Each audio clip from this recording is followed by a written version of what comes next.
I am highly, highly flawed. What do I garner by telling myself that?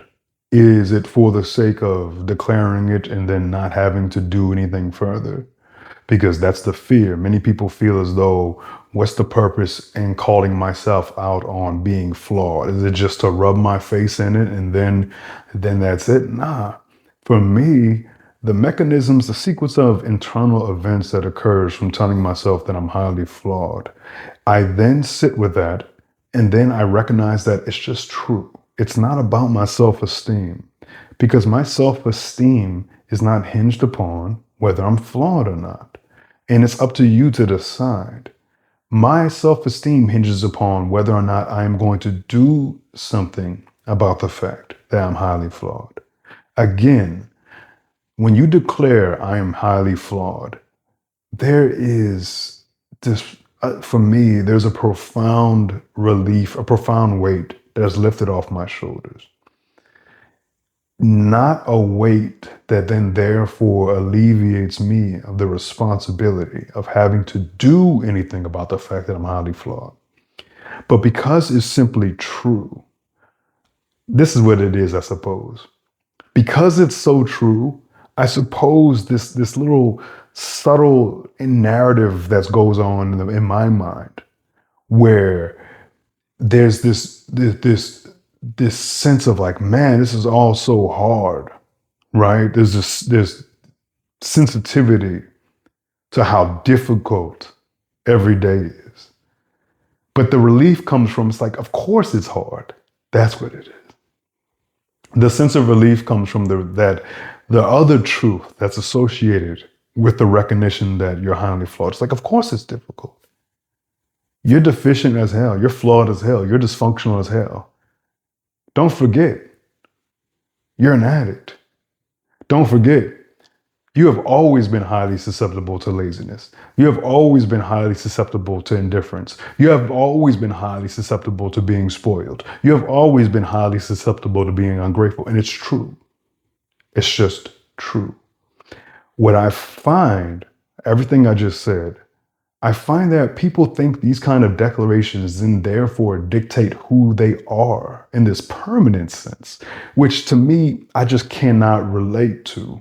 I cannot relate to saying I'm a spoiled fool, and then therefore that means I am my fate now henceforth and forevermore. I am a spoiled fool. I disagree with this conclusion. I believe to say I'm a spoiled fool is to then bring me to a starting position of effort. And of course, there are people who say, I'm flawed. Yep. And that's just take me as I am. Just take me as I am. Listen, what are we doing taking these people as they are? Whose fault? I can't so much knock the person who says, I'm flawed and I'm not going to do anything about it. Okay, don't do anything. What I'm more so annoyed by is that that person has anybody in their life that gives a damn about them. That's what I find fascinating. I find fascinating that the person who's willing to say I'm flawed and just you're gonna have to just take it has anybody in their life that tolerates and indulges that. Because I say I'm flawed, but it's unacceptable for me to rest on my laurels. It's unacceptable for me to then say, hey, and look, that's it. Because the name of the game is effort. If you look at nature, man. Every creature, all the flora and fauna are putting their effort in. Everybody and everything is applying effort. And so for me to not apply effort is an insult to nature itself. It's an insult to what existence is, where to what existence can be. And existence can be an opportunity. Now, it's tough because then from there, it's like an opportunity for what? Some people want the opportunity so they can have all the money. Some people want the opportunity so they can have all the recognition. I suppose for me, the opportunity for me is, I'll give you, I look at all of the variables that occur within me, and I sort of personify them. I personify my physicality in the sense that like I don't want to harm, I don't want to I don't want to hurt you to the best of my ability, body. I don't want to hurt you to the best of my ability, mind. I don't want to hurt you to the best of my ability, my heart, my soul, my digestive system. I don't want to hurt you because you didn't ask to be born and you want to thrive. You want to live. I'm doing the Macarena. I'm so serious. Man, I'm so serious. That's literally how I think. And I believe that it'd be super helpful for other people to perceive this way.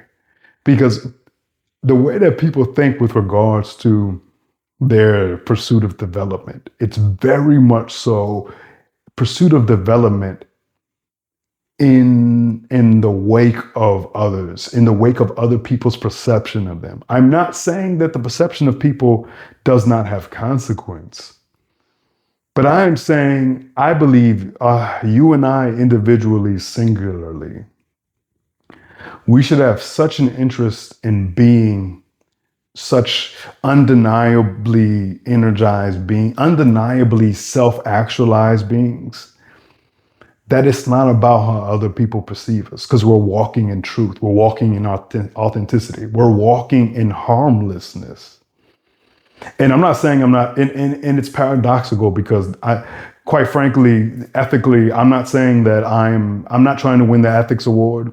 I am not perfectly ethical. The very fact that I eat meat, I will eat meat, but I'm a joke because if you bring me to a farm and you let me meet the cow that I'm going to consume, I'll likely not even want to consume that cow. But I'm a coward because my meat comes to me in this little square where I don't see this cow's life. I'm not thinking about its life, and I'm just consuming its flesh. And so that's why I'm spoiled. That's why I'm not ethical. I'm not ethically I'm not ethically perfect. And nor do I have an interest in being ethically perfect. But a harmlessness, as much as I can help it, practically speaking, within the parameters of my own abilities and functionalities, I think the most that we can ask from each other is that we just try. That's the bottom line. If we don't reach a particular kind of standard of perfection, okay, because I don't believe perfection is even something to worry about. But I do believe a striving and an effort is something to worry about. And I do believe, I do agree with that notion of years from now, are you going to regret not trying? And I need to have perspective while on this earth. I refuse to be of a mind that is of delusion, thinking that my luxuries and my conveniences are here and they'll always be here. No, tragedy can strike at any moment, anyway. I learned that at a very young age. Honestly, when I reflect upon when Hurricane Katrina, or after Hurricane Katrina occurred, I didn't think at the time that it necessarily defined me or that it contributed to, I didn't know how deeply it contributed to my perception moving forward.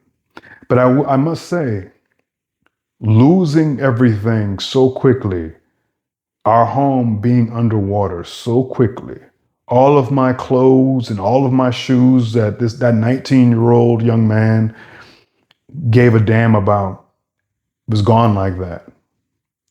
And even then, whether or not I was going to live, whether or not my parents were going to live, whether or not my brother was going to live, being stuck in our attic for 3 days, that did force me. Everybody has these moments where they're forced to confront mortality. And sometimes, even when we're forced to, we still ignore it.